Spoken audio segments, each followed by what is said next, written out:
The most successful coaches never stop learning. They are committed to their personal growth and making themselves better. I'm Colby Donovan, and welcome to the Coaching Coaches Podcast. I'll speak with the world's most respected coaches, best-selling authors, and top business leaders to give you insight into their philosophies, lessons, and mindsets for you to apply to your own life. Head on over to coachingcoaches.co, where you can subscribe to this podcast and join some of the top coaches around the country who also enjoy our regular newsletter. My guest today is Craig Custance, who's the athletics editor-in-chief for the NHL and the author of Behind the Bench, Inside the Minds of Hockey's Greatest Coaches. In the book, he dives into his 18-month journey to meet with 9 of the top hockey coaches in the world to interview them about their philosophies while watching the most important game of their career. Craig explains the different ways the coaches were able to connect with their players, some of the different motivational tactics they use, how they grew as coaches during their career, and how they were all risk takers who embrace lifelong learning. Please enjoy the episode. Craig, tell me how someone convinces 9 of the best hockey coaches in the world to sit down with them and watch one of their biggest games of their career and go through their kind of coaching philosophy.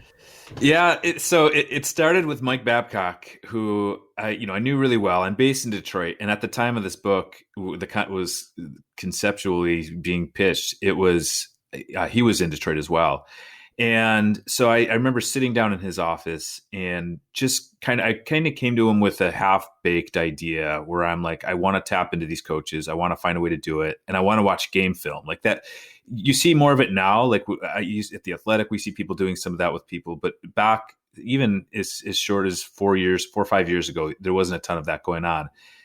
And Mike was like, it's a good idea, but come back to me when you have a very concrete plan on what you want to do. And so I wanted it. So I went home and spent some time sketching out some ideas. And I'm like, okay, let's watch their most, their shining moment and talk about their path and their strategies to get there. And let's shoot for the best. Like, let's just say, hey, I'm going to get all these coaches, because I figured if I could get Mike on board, then everyone else would follow. Right. So I went back to Mike's office and said, all right, here's what I want to do. And we want, for you, I want to watch the gold medal game, 2010 Winter Olympics, Canada, US, best hockey game I've ever attended in my life. And he hadn't watched it since it had been played. And I'm like, I need 3-4 hours of your time at least, but I think it'll be really good. And he pulls out a pen and paper and he goes, all right. He goes, if I'm going to do it, these are the other coaches that have to do it too. And he's like, Quenneville has to do it. Claude Julien has to do it. And he starts going, and I'm like, yeah, Mike, I agree with you. Like, what am I going to say? No, I don't want. Got to tell the coach yes. That's right. And I'm like, yeah, I agree. Absolutely. All these coaches need to do this. And he's like, all right, I'm on board. And when once I got Mike, and at that point in time, and it's, things have changed. And coaching can be a tough profession. But at that time, Mike was like far and away the best coach in the league, like in terms of how he was thought of. And, it's still like in the coaching community, he's held on a pretty high pedestal. And so when I was able to go to these other coaches and say, I've got Mike on board, and then so the next guy does it. So now it just became a snowball, and you have 3 or 4. And then I knew there was some that had a really good relationship where it was just like, hey, here's what I'm doing, and I knew they would do it right away. And the last couple to commit were the guys that I just knew very casually from like a press conference setting. And this is a pretty big ask for these guys, right? And I'm asking them to do it during the off season when they're trying to, relax at the lake. I think Joel Quenneville might have been the last who was coaching in Chicago at the time.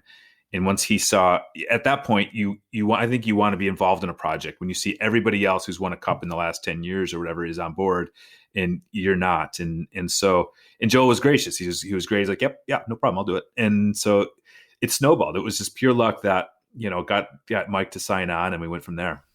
So I love the book. We talked before. I'm not a big hockey fan, so all of these coaches were completely new to me. So I was able to take away so much from all of them, knowing nothing beforehand. What were some of the themes that you saw? Obviously, every coach is different, but I took away some themes from all 9 coaches, and I'm interested to see what you thought the biggest ones were. Yeah, there was a couple of themes. The first, one of my fears in doing this book was that I was going to do, get 10 coaches and then every chapter would read the same, I was really worried that they would be too similar. And one thing I discovered fairly quickly is in hockey, and I can't speak for other sports, but there's a lot of different ways to succeed, for either in how the roster is constructed or even personalities as a coach. Like John Tortorella, if you're not a hockey fan, but if you've watched him, like he's a guy that's screaming at players. He challenges players. He calls them out in the room in front of teammates. Him and I really got into that as a motivation. Is a completely different coach than Joel Quenneville, who the players would run through a wall for because he has their back and he would do anything for them. And so that theme emerged where I was like, you know what? There's lots of different paths to success in the NHL. And there's a lot of different styles that work personally and even like systematically. And there's not a ton of like system stuff in here, but there is a little bit of it. And, in how teams are constructed and that sort of thing. The other thing that I took away in this, part of the narrative of this book is I usually don't include myself in the story, but I wanted to take the reader through this is me trying to pull this off. This is me, and I've tried to bring them along. And one of the conclusions I make as a writer in this book, that was very sincere, was every one of these coaches took major risks somewhere along the line to take the job they had. And that looks different to different coaches. John Tortorella, for example, again, at one point got offered a job in I think it was the East Coast Hockey League, making $20,000 a year. And it meant his wife had this great job, making $90,000 back in the 80s. And it was like, honey, we got to pack up the family. Are you on board with this? And it was this huge sacrifice as a family they made. No guarantees it's ever going to pan out, but it was like, I'm passionate about this. I have to do this. She obviously supported him. And each coach, it seemed, had some version of at least one of these, at least one leap of faith that they took to chase their passion. Mike Babcock is a good example of that too. Mike was a junior coach and had gotten fired in his first coaching job. And nobody knew who he was. And that would have been really easy to pack it in at that point. Got offered a job in consulting that would have paid the bills. He had kids, and opted not to do it and took another low-paying coaching job. Bob Hartley, one of my favorite chapters. Bob was famously working in a windshield factory, like a windshield factory. And when he quit to coach a junior team, he said they all thought he was crazy. They thought he was insane because you have a union card and he had the low number or however it works, and so he was kind of locked in for life at that and that's in their minds. Hey, you have job certainty here, and then years later he brings a Stanley Cup back to that windshield factory. I mean, how incredible is that? So I loved that willingness to chase your passion and take pretty big risks to make it happen. That's what I was going to say at the end, is the passion. I feel like all of them felt like, at least reading it, felt like they loved the game so much. It was a risk worth taking because it would make them happy in life. Like you're talking about Bob Hartley before, and you were interviewing him at a kid's summer camp. The guy's won one of the greatest coaches alive, and he's just having fun coaching at a summer camp. I mean, those guys all seem like they love the game and were willing to risk what we all in society would consider a normal, stable job, but to do what they love. Yeah, and it's funny how in some cases how close it comes to not panning out at all. And hockey is one of those sports where if a puck flies off the crossbar and it's not a goal instead of a goal, you may not win the Stanley Cup, and you're not the great coach, right? And it's such a game of inches. And Bob Hartley, his story is great because he's working in the windshield factory and is kind of volunteer coaching, it was interim coaching or whatever, and was in a playoff game. And he was planning on going right back to his regular job when the season was over. He was just pitching in, and this guy scores this fluky overtime goal, and his team advances in the playoffs. And he's like, I got the coaching drug. Like it was like I was injected with something. And from that moment, he's like, I knew I had to do this the rest of my life. And you see it not just in his resilience in kind of taking the long path as basically an outsider in the sport. Like he wasn't a former NHL player like a lot of these guys where he had a job waiting for him. He had to grind his way at the lowest levels, coming from a factory as a blue collar worker to a Stanley Cup. And now Bob's an old school coach, and the game is kind of transformed. And so, he may never coach in the NHL again as it stands right now, but he's in Russia. He's like winning championships over in Russia because it's just in his blood. Like this is what he has to do. And what I loved about him was, you talk about he's an old school coach, which I take of being a hard ass on the players, which is, but also at the end of the day, there were stories in there about how his players loved him. I mean, there was the one about how one of his players, basically had a come to Jesus moment, that he had an alcohol abuse issue and just cried in the coach's arms saying, "Help me, I need help." And I mean, like, yeah, he's a hard ass, but the players also felt safe enough that he cared about them to go to him in those moments. Yeah, to me, and it's one of the great debates even now in hockey. We're seeing this, especially with a different generation of players, is how do you walk that line as a motivator without crossing the line, right? And I think you can't coach the same way you did 10 years ago. I don't even know if Bob would have success now, but part of it, when it succeeds, it's when there's a trust. When players trust that you have their best, that you're looking out for them, even when you're hard on them, even when you're yelling at them. You're not doing it because you have an ego and you are doing it for you. You're doing it because you want the team to win and you want to bring out the most in that player. And I think players will really tolerate a lot more if they really believe you care about them as a person and you're doing it because you want to help them and you're not doing it for any egotistical reasons. One other thing on Bob Hartley, and then we can bounce around from some of the different coaches. But one of the things I loved about him was I think before the last period, it was the Game 7 of the 0-1 Stanley Cup Final. And most people, as a coach is about to go talk to a team, would give their distance and kind of be on edge. But he had created an environment. I don't know if the equipment manager was just nuts or if I'm assuming he made an environment where the equipment manager felt like he could approach the coach and raise an issue.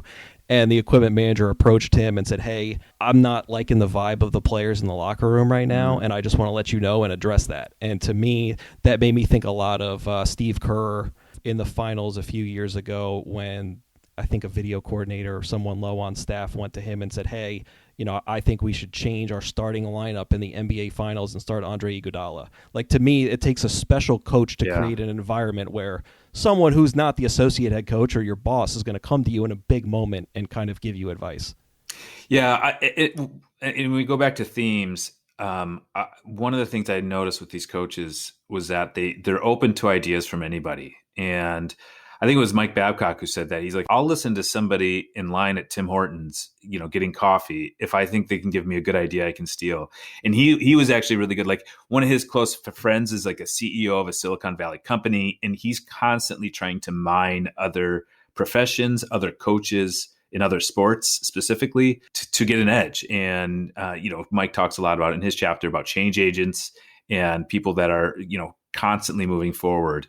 And I don't think you can do that in hockey or other sports if you're copying off of what other teams are doing. Like, you have to, I know a lot of people, and maybe this is happening in other sports, but they look at the Premier League and soccer and some of the tactics that are happening, or even some of the use of analytics, and saying, okay, maybe there's not a direct correlation to what we're doing here, but let's constantly be looking for information. And who knows the team better than the equipment guy, right? Like, the guy that's in the room all the time with these players. Like, and it's, I think, if you're not listening to that guy, I'd have more of an issue with it, because those are the people that are plugged in on your staff. Yeah, and I love that, you talk about old school coaches, Mike Sullivan and John Tortorella, and when they were, I think they had been fired from their previous job and had a year off, you talk about how, once again, continuous learners, and those guys sat down and wanted to dive through analytics, charting shots throughout the seasons. I mean, that's not something you think of like a former NHL head coach doing. No, and especially if you're not familiar with the hockey analytics battle, like, that's been raging for a decade. And there's it's almost become like you have to pick a side, like the eye test side versus the analytics side. And again, these guys don't buy any of that. They're like, look, if I can get better by understanding analytics, and they wouldn't even call it analytics. It was just like, let's break down where every goal is scored. Let's watch the video and let's chart it all. And coaches have been doing some version of this for a long time. And John and Mike they're like, okay, we're between jobs, we're getting paid, so let's take advantage of this and try to learn something that maybe we wouldn't have learned otherwise. And what I also found fascinating about those two was it's such a unique relationship, because John Tortorella was the head coach in this relationship, and Mike Sullivan for years was his assistant. And in the world of hockey, Mike Sullivan was just known as John Tortorella's assistant. So if John would get a job, Mike would get hired on that staff. And they followed each other around, or Mike followed John around to a point where, like, I would think of Mike Sullivan, and I wasn't thinking he was a head coach. He was just John Tortorella's, not just, but it was John Tortorella's assistant.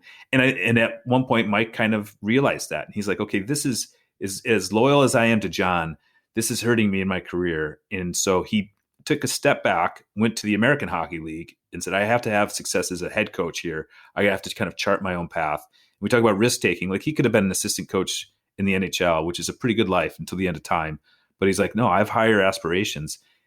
Goes to the AHL, gets promoted by the Penguins, wins a couple Stanley Cups.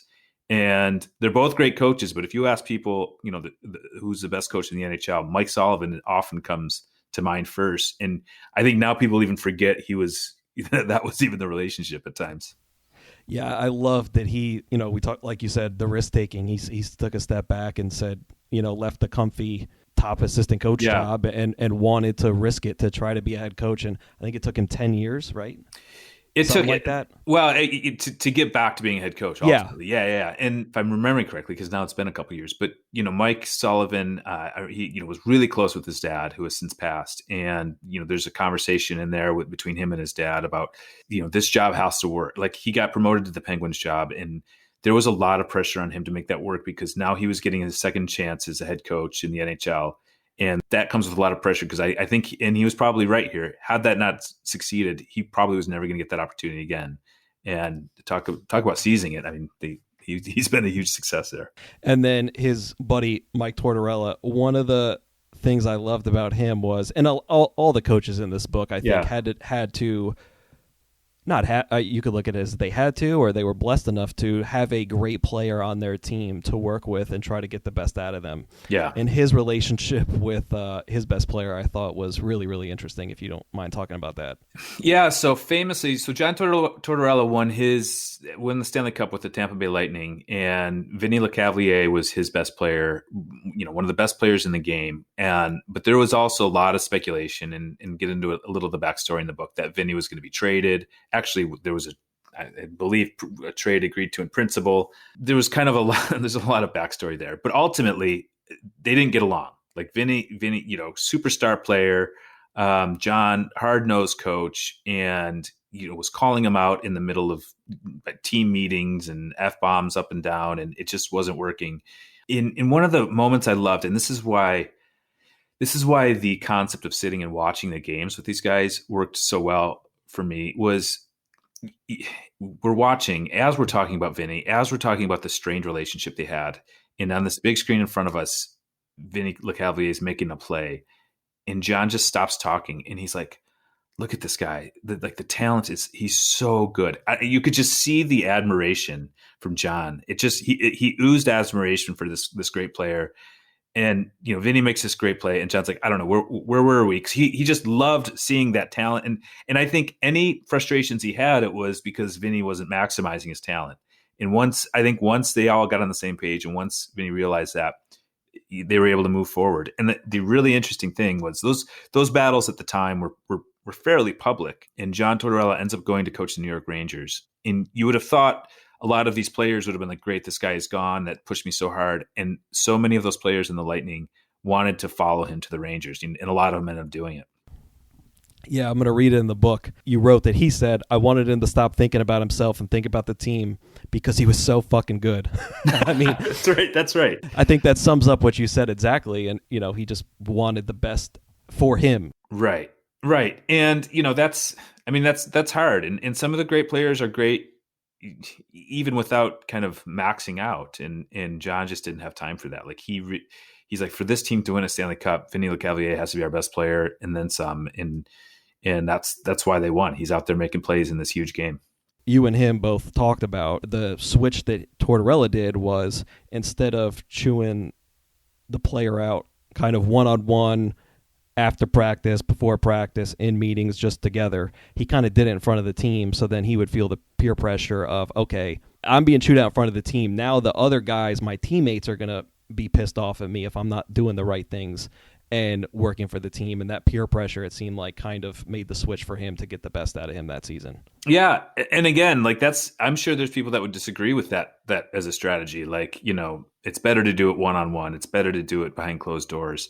And in this case, the fact, I think on some level, if your team sees you treating the best player the same as you're treating the fourth line player, that ends up carrying some weight. So in this case, it was a strategy that worked. Let's go back to the guy who gave you the idea for the book and who was my favorite coach in the book, Mike Babcock. You talked about him being a life learner and learning from business people about what was going on in Silicon Valley that he could apply to his own coaching. What made him that way? Do you think that's who he's always been, or do you think he's kind of learned over the years that that's a great way to be?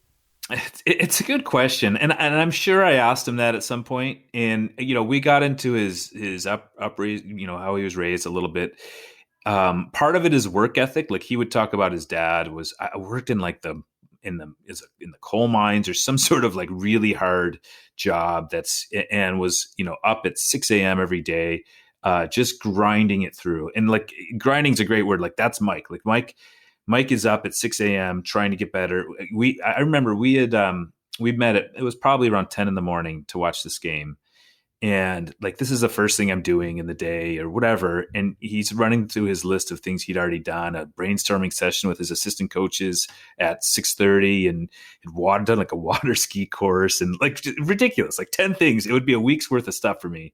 And so he's certainly wired. I think he got that being raised in the environment he was with his dad and the way his dad worked and just that competitive side of him. Like he wanted to be the best. His belief is you have to stay one step ahead of everybody else. And that's by learning more. And one of just the favorite anecdotes of that mindset of, I have to be the best and I'm going to be the best was he's showing me around his house and he has these team photos of all his success with Hockey Canada. And there's the gold medal team from 2010 from Vancouver, team photo with him in it. There's the gold medal team 2014 in Sochi in Russia, gold medal.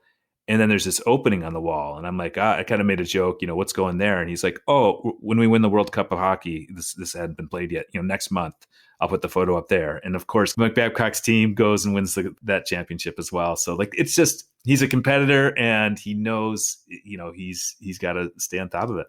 You constantly wrote about how he was just always talking about staying outside your comfort zone.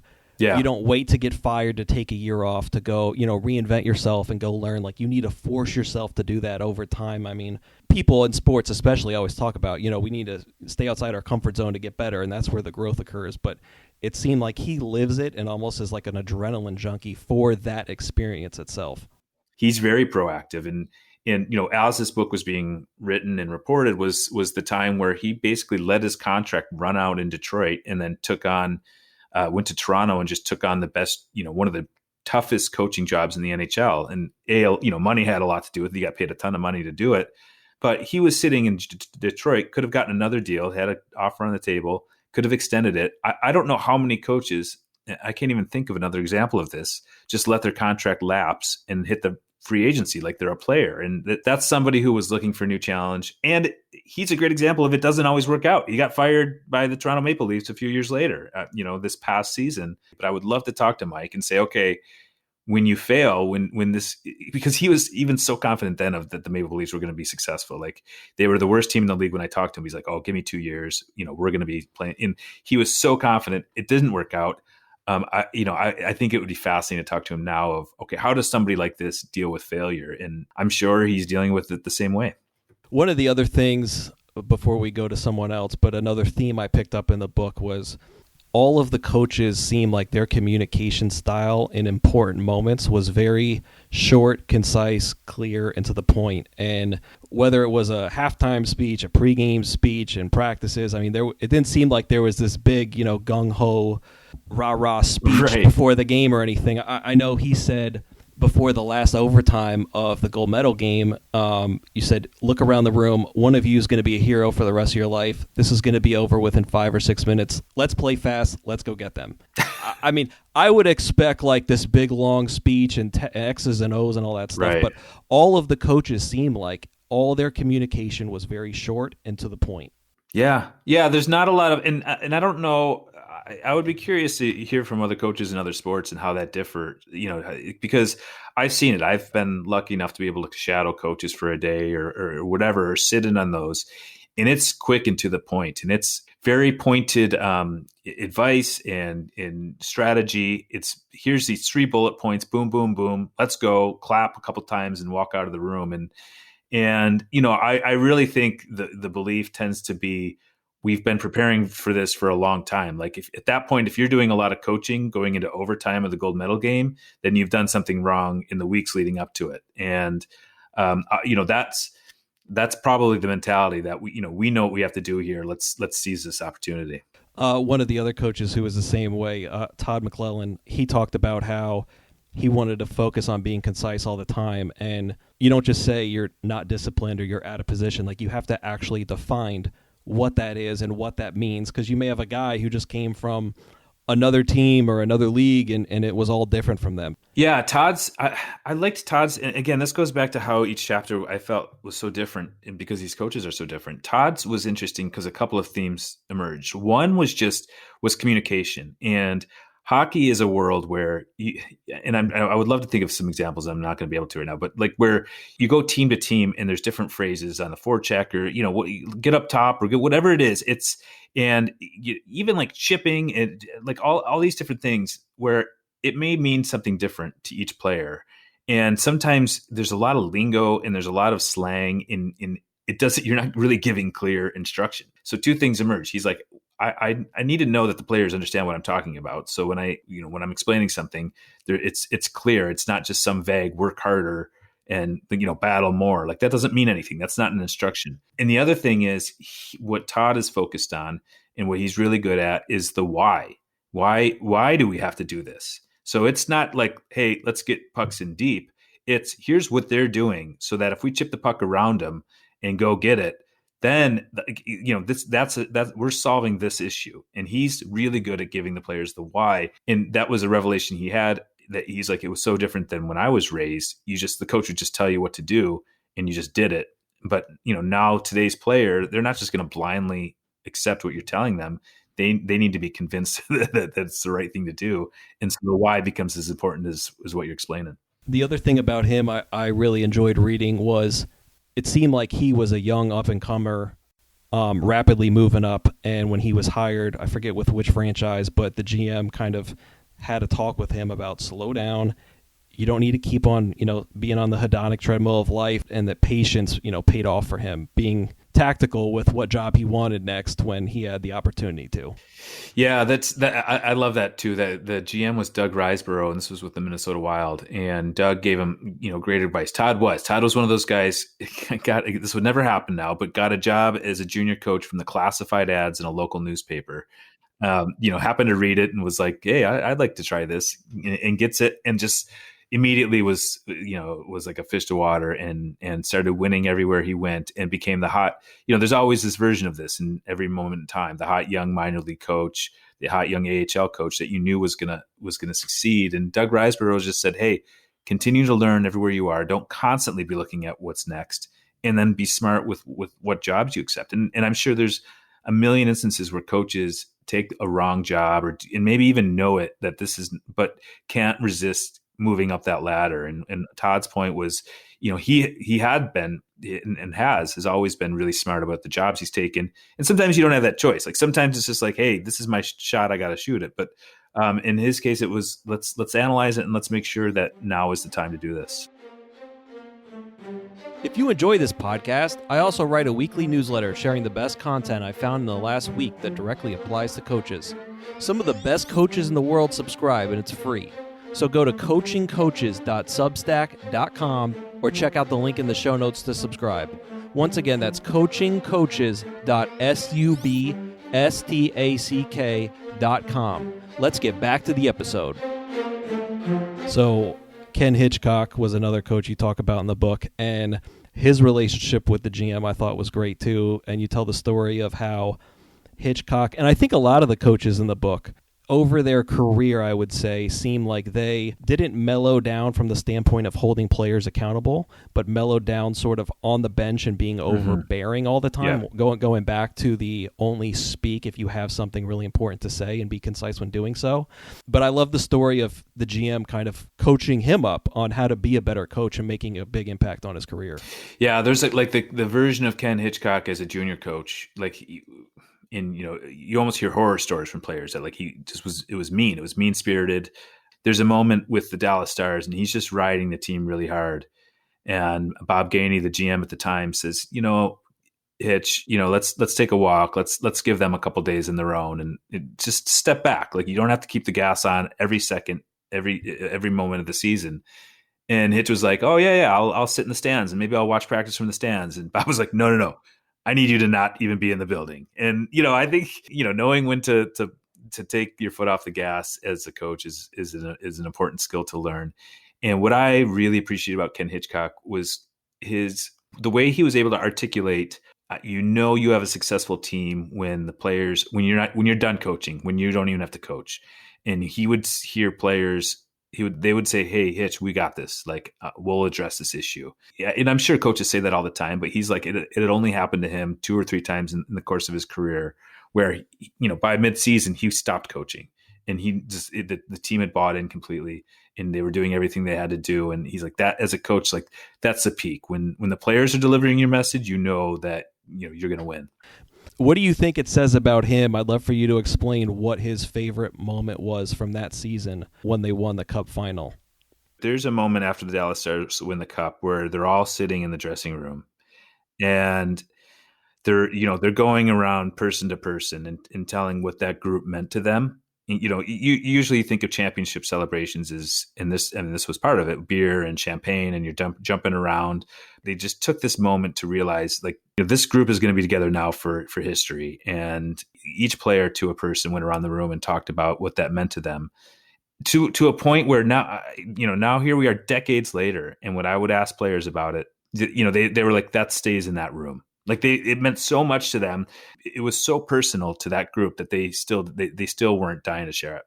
And the other thing I loved about Hitch in that chapter, there was a coach named Claire Drake who, this is probably a guy the casual hockey fan doesn't know, but in Western Canada, was basically revolutionized coaching, as a college coach, and did it through systems. And also, he was one of the first coaches to really get at the why and the explaining to players. Like, he wasn't just like, "Hey, you need to run through a wall."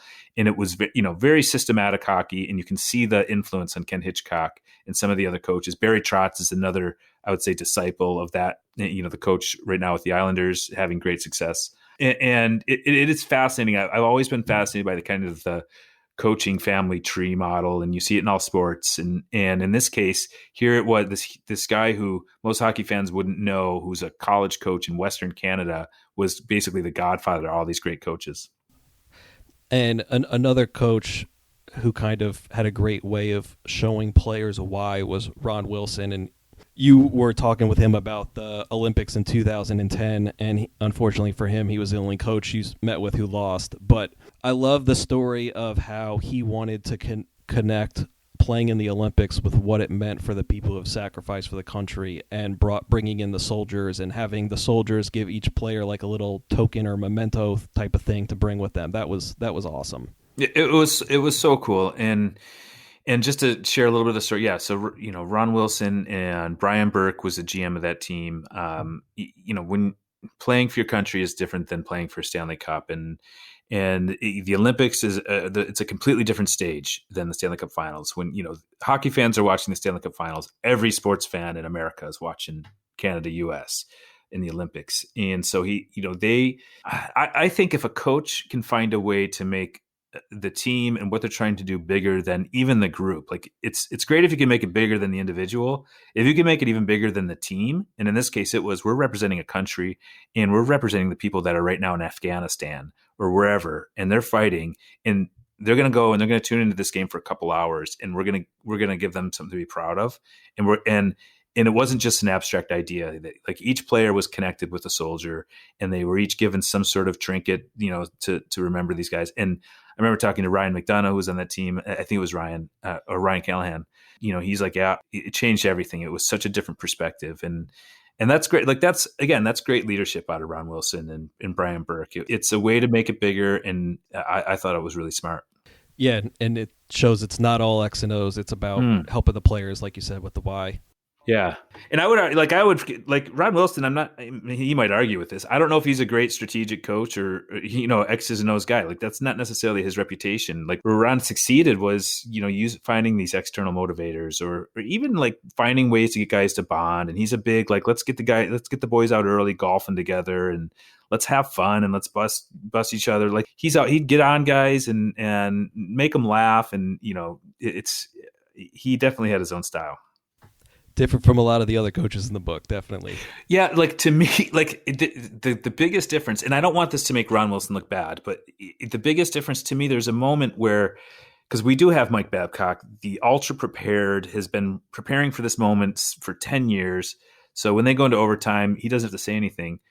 There's a moment we're watching, and Ron Wilson skates over to the refs, and before it goes into overtime, and I go, "What are you saying there?" He's like, "Oh, I just wanted to, confirm what kind of format the overtime was." And I'm like, that's good to know in the gold medal game, exactly what the strategy is. And everyone has their strengths, and Ron's approach was different.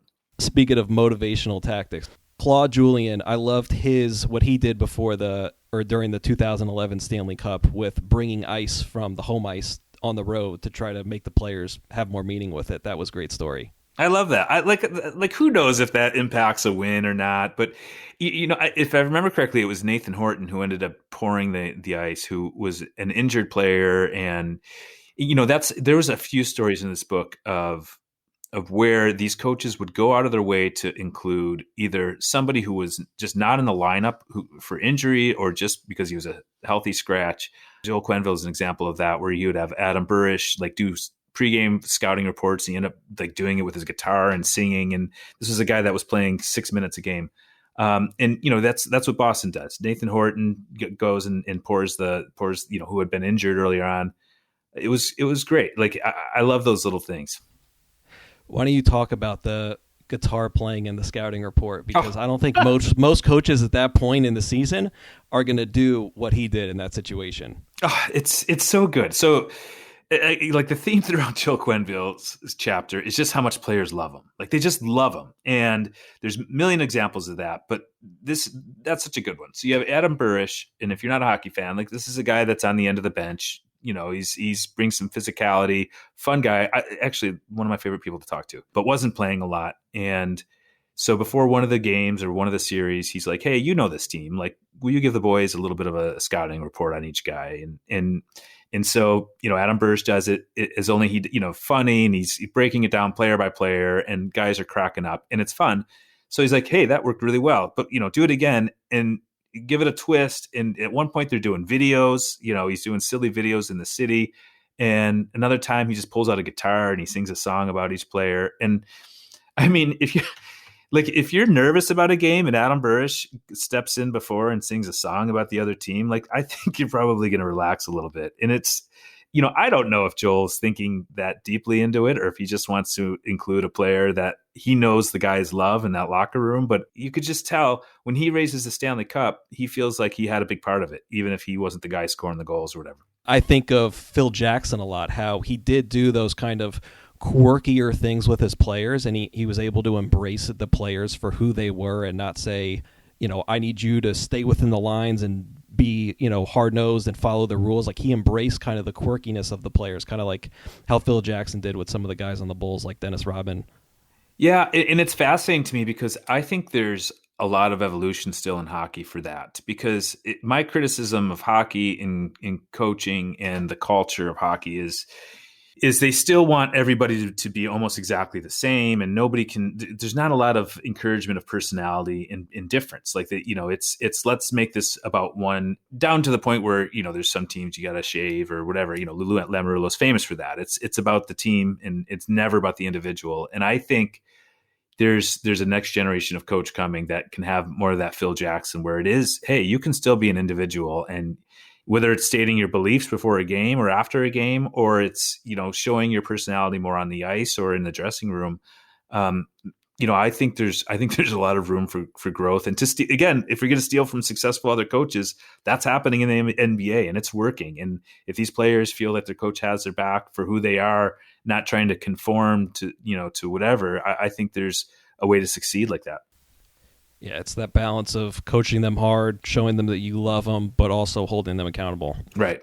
Do you think that coaches are starting to do that in the NHL, or do you think that it's the younger generation who's kind of the next coming up to do it, or are going to be the ones who are embrace that philosophy more?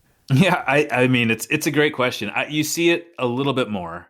I mean, even the social justice stuff that you're seeing, which I think is great, and I think it's great for the game. And somebody like John Tortorella again is a great example.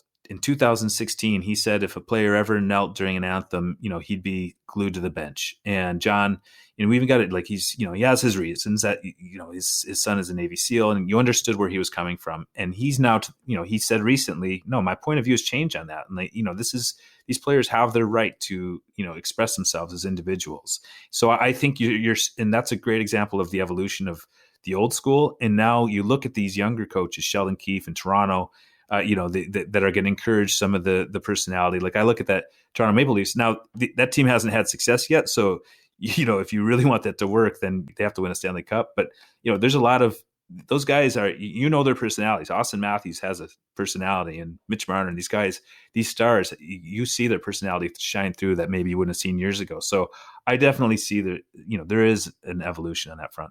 I love that about Tortorella, that he's willing to adapt his views over time and say, it changed. And I think in society we could all use that, not just coaching, right? That's right. We're all learning, right? We're all like, yeah. I hope that people don't have the same mentality they had 5 years ago. Yeah, it's important. So I want to keep talking about Quenneville for a couple more things I loved. One was the way he kind of let other players talk to the team instead of himself over time, where he felt comfortable enough to take a step back and say, hey, John Madden, can you go talk to the team about what it's like to be a veteran playing in the Stanley Cup final, so these young guys can hear it from someone besides myself? That idea of, if my dad tells me it's good to brush my teeth, I don't do it, but then my uncle tells it to me and I go brush my teeth. It's great. Like I've had that with my own kids, where you're like, I've been telling you that for 10 years, and now your buddy says it, and it's gospel. But you're right, and I think it just goes back to, like, if you're hearing the same thing from the same messenger over and over again, it's going to lose its impact. And so when you can tap into the people, to your leadership group and to veteran players, and let them deliver the message, and there's this trust there that you're not the one like coaching them up. You're like, hey, John, you've been in this situation. Go, why don't you tell the boys what it's going to be like? And that's the value of having those players around. And that was a neat thing, because John Madden was in that era was a player. Those Blackhawks teams that won, the 2010 Blackhawks, were so young, like Patrick Kane and Jonathan Toews, and that group that is a veteran group now they were just kids, and they had no idea what they were doing. And so it's valuable to have your coach say it, but I think it's even more valuable when a veteran can stand up and say it. And correct me if I'm wrong, but they went on a streak of wins afterwards to kind of create a quote-unquote dynasty, correct? They did, yeah. They won multiple Stanley Cups, and there's not a lot of dynasties now with a salary cap in the NHL. It's hard, but they've got 3 cups, and that's the equivalent of like the Dallas Cowboys, and that's like a 10-year cup win.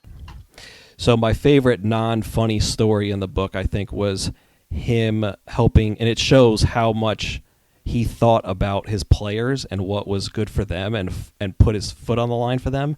Can you tell the story about him helping some of the players both get bonuses that they earned, and then fighting for them when they technically hadn't earned it? Yeah. Oh, those are great. So again, like, rather than, as a writer, you don't want to just say, hey, this guy, the players love him. Like, you want to give examples of why they love him. Like, it's way more powerful if I share a story of, so that's what I kept, like, because when you start reporting, people are like, oh, I would do anything for Joel Quenneville. I'm like, okay, that's fine, but why? Like, what? And Tyson Nash, who is now does TV for the Coyotes, shared a great story. Back in the day, the NHL used to have bonuses built into most of their contracts, which, again, now with a cap, that's not the case. But so it would be like, if you get to 30 goals, you get $1 million. If your average ice time is certain amount per game, you get an extra $500,000. And at the end of the season, according to these players, and Joel didn't want to talk about this, which is classic Joel. Like, because the last thing he wants to do is make himself look good in this realm. But according to the players, Joel would say, okay, here's a piece of paper and a pencil, pass it around the dressing room, and if you're close to a bonus, I want to know what it is. And so there's 2 stories. One, a player was close to a goal scoring bonus, and in the last game of the year passes up an empty net shot and passes it to a player who scores. And so this guy doesn't get his bonus. And Joel goes to the owner and is like, this is what I want my players doing. I don't want them shooting and scoring here. I want them passing to their teammate and giving their teammate the goal. Like, we preach sacrifice. This guy does it and sacrificed whatever it was, $500,000. We should give him the bonus as a way to reinforce that culture. And the guy ultimately got his bonus. The one I love was from Tyson Nash, who had an average ice time bonus. And he's a fourth line fighter kind of player, so wasn't going to have a ton of ice time typically, but needed to play. If he averages 11 minutes, he needed to play something like 25 minutes in this final game of the season. And Joel kept sending him out there every shift. And he said he couldn't even skate, but he's just trying to get that ice time average up. Gets his average, he gets the bonus. And then, I mean, don't you think that guy is going to run through a wall now for Joel next season when Joel's asking him to do anything? Like, holy cow. No, I love both of those. And also, too, to have kind of the guts to go to ownership, no matter how close you are with them. And I know we talk about owners and how rich they are. $500,000 to anybody is $500,000. So to go to ownership and say, you need to pay this guy, I mean, that's and an easy thing, not an easy thing to do, because you're going to ownership and you're putting you're putting yourself out there with your boss who's paying your bills and your family bills. But it's not like you're, doing something that's super crazy and time consuming and all these things. Like, it's a low hanging fruit for you to just show a little bit of care that you reap a huge reward. Right. And the fact that that must have been 30 years ago, like that we're sitting here on a podcast talking about it shows just how powerful like that kind of leadership can be. So I think the last coach we haven't hit on is the first chapter you hit off, which is Dan Byslma. And you talk about, or you watch with him Game 7 of the 2009 Stanley Cup Finals for the Penguins, and something that we haven't talked about that he did, you give two instances that other coaches did, was try to have a way of what's like our theme or motto or words or slogan for the season. And I think you gave two examples, one with that Stanley Cup team and another one with the American Olympic team in 2014. So Dan did a couple of things, and I'm going to start with the second one first. I loved, we're watching that kind of a classic game from a Penguins point of view, not a Red Wings point of view, Game 7 in 2009. And we paused it about halfway through, and he goes, let me show you something. And he goes down, he's like, I cleared out my house so you wouldn't see all my secrets, but he's going through these boxes, and he pulls out a binder. And it had, this was a binder that he prepared for his team in the 2014 Olympics for Team USA. It had a number of traits, and, play fast. And I don't remember what they all were at the top of my head, but it was 6 or 7 traits that were going to be the identity of that team that, he kind of came up with the coaches, but explained it to the players. Each one got one. And it was like every drill we do in practice, every strategy we talk about before and after games, they're going to go through the lens of these themes. And it was very clear, and it was very articulated to the players, so that in a short tournament, in a short period of time, you could try to have some sort of identity. I thought that was smart. But what I loved about with the Penguins, it was leaning into the veteran players. And he had a player, Ruslan Fedotenko, who played for John Tortorella and won a Stanley Cup with the Lightning. And, they talked about, he's talking about, okay, what's our identity and how we're going to win? And Fedotenko is the one who spoke up, kind of tapping into the lessons that he learned under Tortorella. And so they had a shorthand. It was RFH. Ruslan Fedotenko hockey, and just that little shorthand coming from the advice of a veteran player who had won a Stanley Cup from another coach. It's crazy how these are all connected, all these coaches. That little bit of shorthand, the players knew exactly what they needed to do. It's like, okay, we got RFH. It just became a kind of thing for that team, and it's cool. There are two different examples. One is, hey, here's how I want us to play, and here's the binder, and it's very intentional.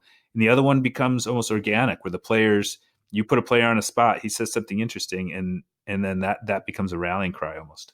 So have you kind of taken anything from this? I mean, obviously, like you spend time with 9 of the best coaches. You're a hockey fan. Have you applied any of these lessons to your life, or has something stuck from like all these meetings that you kind of like lived with?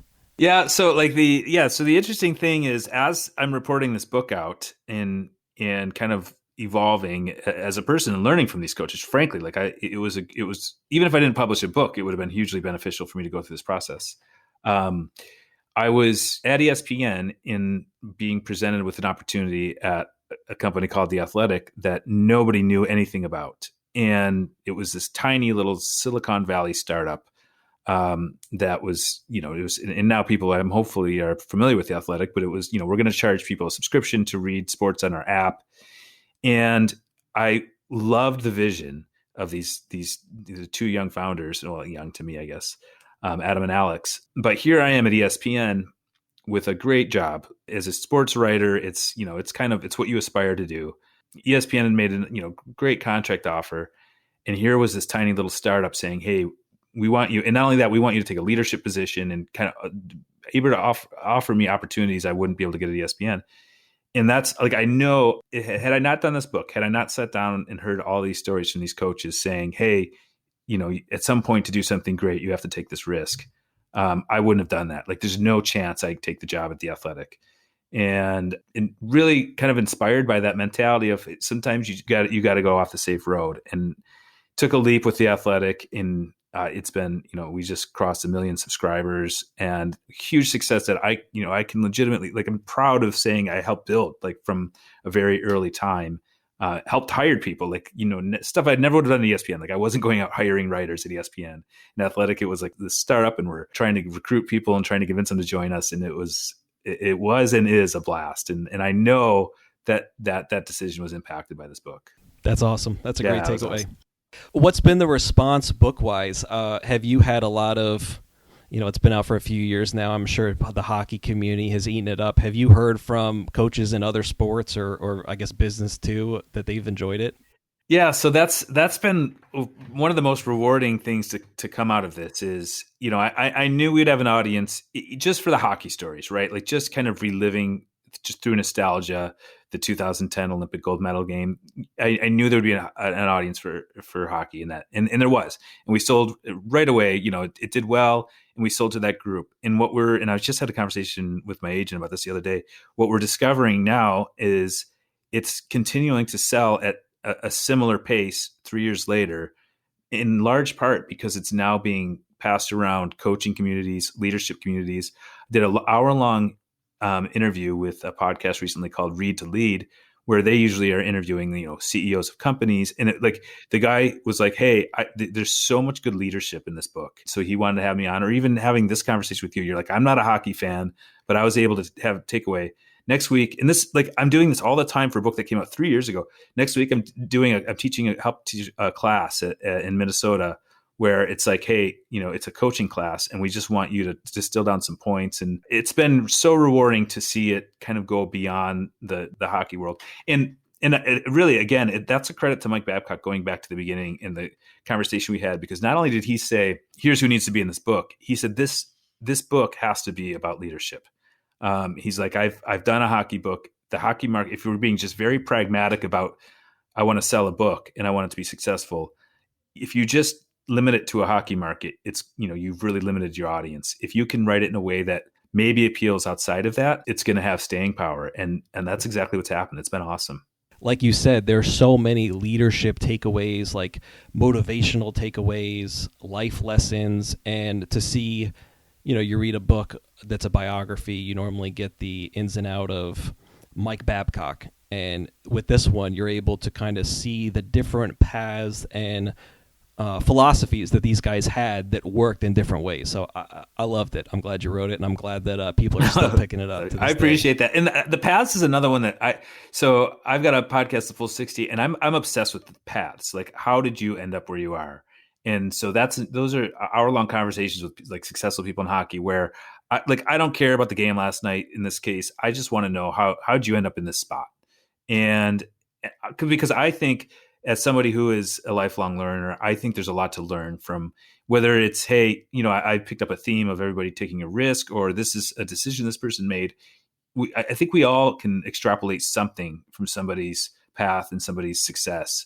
And that's kind of a layer that's part of this book as well. Yeah, the only thing I was thinking at the end, I was thinking the same thing about the risk, and then I was wondering, I'll put my behavioral economics nerd hat on for a minute, the whole survivorship bias that I'm wondering if we're looking at the 9 coaches where it worked out for to take risks, but we didn't go talk to the 9 coaches who left their union job and then are working a crappier job because it didn't work out. I would love, that's a great question. And it is, like, is this sample size big enough to truly reflect that this is a valuable lesson to take away. I am comfortable in saying that the phrase being comfortable being uncomfortable is valuable. Like that, maybe it's not risk, but no doubt. Being able to push yourself every day. I have to remind myself of that often because I do slip into comfort way too easy. And then what I find myself is getting really dissatisfied, and I don't know why. Like I'll get really discontent, and I'll be like, "Gosh, I'm not happy, and nothing's bad. Everything's great." But then I realize I'm not pushing myself, I'm not challenging myself, and I'm not learning anything because of it. And I find like my personality, the way I'm wired, I get really frustrated if I'm not. One other thing you talked about in the book before we kind of get to the end of the episode, and I think you're obviously a great person to talk about this, was the way that the coaches kind of worked with the media. And we don't need to go into any specific examples for them but from the book, but I'm wondering if you have any advice for coaches on either way, best practices for kind of developing a relationship with the media and leveraging it to your advantage, or best practices for not shooting yourself in the foot. This is actually, and I don't know if it was, a stress point or something, but it came up a couple of times in this book. And one of the things, and I think I included this in the book, but John Tortorella famously is not great with the media, or at least not after games or after losses. And so one of the things that, he talked about in his evolution was, not have, even if it's talking to his GM, like he's learned not to have a conversation with his GM after a game, or maybe taking a breather before going out and talking to the media and saying something he'd regret or doing something. And I think that's valuable. And in some cases, it's not always realistic. The people are waiting for you after the game, but taking that beat, kind of composing yourself, goes a long way. What the other thing that, and really this was the genesis of the book. The seed was planted to do this and to have this idea, 10 years ago when Ken Hitchcock, I was talking to him and the microphones and the cameras were off, and he stood around and he was just talking hockey and he was explaining stuff. And I think where a rift develops between the coach and media is when we don't understand why they're doing what they're doing. And so if the media is critical of a coach and the coach is like, well, that's not even accurate, or like a lot of times it's, that it's because the writers don't know and they're not informed, or they don't have that insight. And Ken Hitchcock would, in this, someone told me that day, they're like, hey, he'll bring the media in and they'll break down film together and he'll explain the systems. And this is what we're trying to do here, especially in a sport like hockey that can be so technical, that in the States, you have a lot of people covering it that didn't play it, myself included. I didn't play hockey growing up. And I remember someone saying that, I'm like, boy, that would be killer if I could just do that with a bunch of coaches, just to improve my own knowledge so I can be smarter in my own analysis. And I think, and I have GMs do this a lot where they don't talk on the record. They make a trade. I phone them and they're like, here's what, if you're just looking at it from a knee-jerk reaction, you don't know these 10 things that went into it.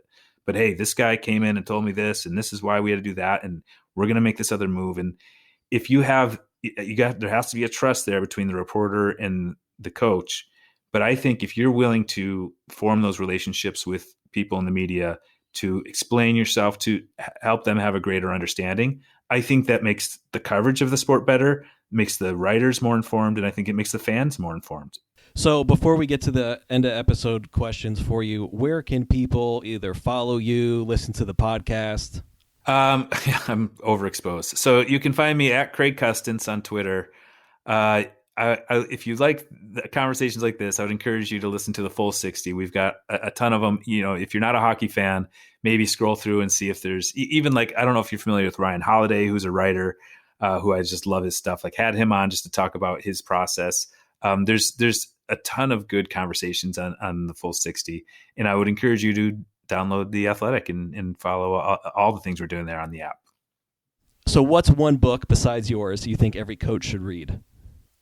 I'm going to say I would recommend the book called Atomic Habits by James Clear with subhead Tiny Changes, Remarkable Results. And I found that if you've ever read The Power of Habit, I think it borrows a little bit from that book. But it's so good and so practical about, and I'm sure we all hear versions of this. It's, if you want to become something down the road, it's the small things you're doing every day that help get you there. And he talks about just how we're wired and how really it's our habits that ultimately help us become what we become. And if we can be intentional about forming these small micro habits, he calls them, they build up over time into huge, giant things in our lives. And like, I'll give you an example of one thing. He talks about habit stacking.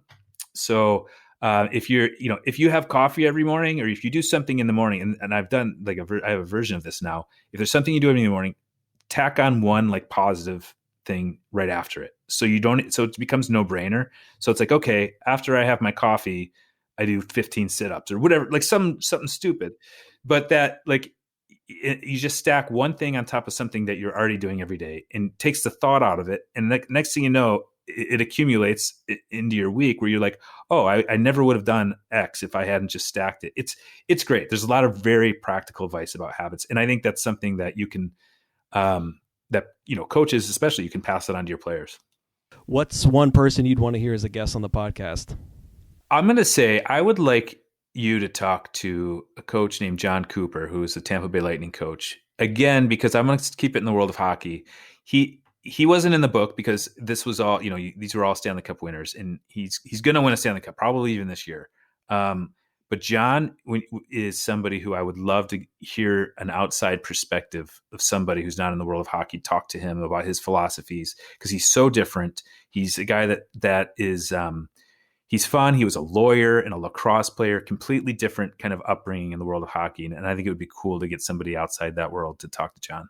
Another coach with a little multidisciplinary background, doing different things. Yeah, completely. And I think I'm drawn to those coaches because, and not that it's easy to be a former player and then become a head coach. I know that's hard too. But like the guys that are like, yeah, I was a DUI lawyer in East Lansing, and I decided I wanted to become a hockey coach, and then to have them play for a Stanley Cup, or I was in a windshield factory. I find that fascinating because you are starting from ground zero, and you're really, nothing is handed to you. You are where you are on merit and merit only. What's one area you're looking to improve in over the next year?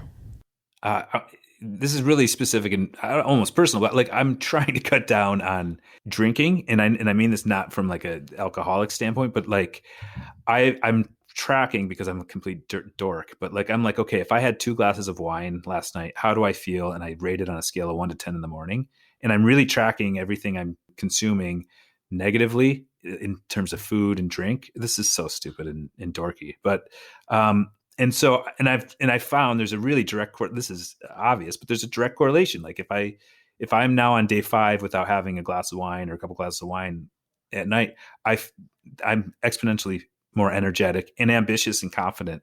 And that's an area I just want to be smart about what I'm putting in my body. Do you use an app to track that? No, I'm a big like daily planner. Like I've got every morning I sit down and I've got a giant spiral planner from Barnes & Noble that I write down everything I have to do that day, everybody I have to call, and now I write down on my kind of 1 to 10 scale how I'm feeling, what I had yesterday to eat and drink, and then go on with my day. What's popular advice you hear people say you think is wrong? I've got the ads. I think I hate everything in moderation. Like that, people are like, hey, whatever. Hey, everything in moderation is fine. I disagree. I think that's bad advice. I think being extreme in some things in terms of discipline is okay. And I find and this may be just personal to me. So again, you're talking about what's the sample size of advice. I think this varies person to person. I find if I'm moderate in something, I have a hard time controlling it. So if I'm either going to be all in on exercise or diet or giving up meat or eating meat or whatever it is, when I try to have things in moderation, I find I fail. So I think that's bad advice. So what's good advice you have for young coaches who are listening? I would say, I think like chasing your passions is trite a little bit. I think really good practical advice is figuring out what you want to do in a very specific way and then trying to reverse engineer a way to get there, if that makes sense. So if I want to be an NHL coach and you're not doing something every day, small things that move you closer to doing that, then that's not a good day for you. And I'll use this book as an example. I just was like, I want to be an author. I want to write a book that maybe has an impact. And it seemed so daunting because I'm like, how do you write a book? How do you get it published? I'm in the media world, and I had no concept of how any of that worked. And so I'm like, okay, that's my end game, is to write a book. So now I need to reverse engineer this into what's a step I can do today. And that I did this for months, really early on in the process, where it was like, okay, if I come up with an idea, okay, I've got an idea. Now I need to find a book agent, and I don't have any clue how to do that. So on my list, in my stupid spiral planner, I would call 5 writers that I knew published books and say, okay, today I'm going to call Bob McKenzie and find out who his agent is. If that's all I do today towards writing a book, it's a successful day. And that's what I did. And he's like, oh, it's Brian Wood. Next day, email Brian Wood. And then it just became, if I sat there and said, I've got to get a hold of these 10 coaches, and not only that, interview 20 people in their lives as part of the process, I would have been so overwhelmed. But if it's like, hey, today I need to call Dan Byslma's brother. That's it. Like I've got everything else to do in my job, that my real job at ESPN. But for my book, I need to talk to Dan Byslma's brother. And today's not a success if I don't do that. So I would say my advice would be find out your end game and then reverse engineer it into really easy steps. So last question, what's the darkest moment you experienced professionally, and how did you overcome it? I'll say this, like, I've been lucky. I work in a media that's really volatile, and it is really hard, and I haven't been laid off, knock on wood. I haven't been part of that. But I will say the darkest day of my career was, I want to say it was May 2017. And I'm sure you read, like, ESPN laid off about 300 people. And it was like Ed Werder and like 2 colleagues of mine, Pierre LeBrun and Scott Burnside. It was the darkest day of my career, even though, like, I didn't get the call. It was one of those days where your phone would ring and I'm like, oh, don't be a Bristol number. Like, you're just looking, like, don't be Bristol, Connecticut. Because I know that's HR. Let me know I'm part of this. Because you'd heard rumors. And it was such an eye opener for me, because it was the first time in my career where I was like, it doesn't matter how good a job you do. Like, these were the best of the best, and they were still gone. So at that point, until that moment in time, I thought I could control my career. I'm like, if I work my rear off and do a really good job, I'm going to always have a job, and I'm going to always have an opportunity. And I realized then, sometimes there's extenuating circumstances. Sometimes the company you work for maybe paid too much for the rights fees to the NFL, and they've got to cut staff somewhere else, or whatever it was, right? And that's not in my control. Like, you can do everything right, as most of those writers did, and still lose your job. And that was a dark day for me, because I'm like, oh, when you feel like you're losing control of the situation or control of your career, that's a real wake-up call. And then it's like, okay, what next? And that was a real transformation for me as a person in media. Yeah, I'm sure most people listening remember that. At least I do. Yeah. I appreciate you sharing. I'm sure that was rough. Well, thanks for joining me today. I appreciate it. We'll link the book in the show notes. I encourage everyone to buy it, and you can follow Craig on Twitter. Craig, thanks so much. All right, thanks for having me, Colby. It was a lot of fun.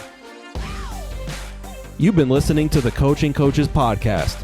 Be sure to subscribe to the show on your favorite podcast platform and receive our world-class newsletter in your inbox every Sunday. You can access both of those at coachingcoaches.co. Once again, that's coachingcoaches.co.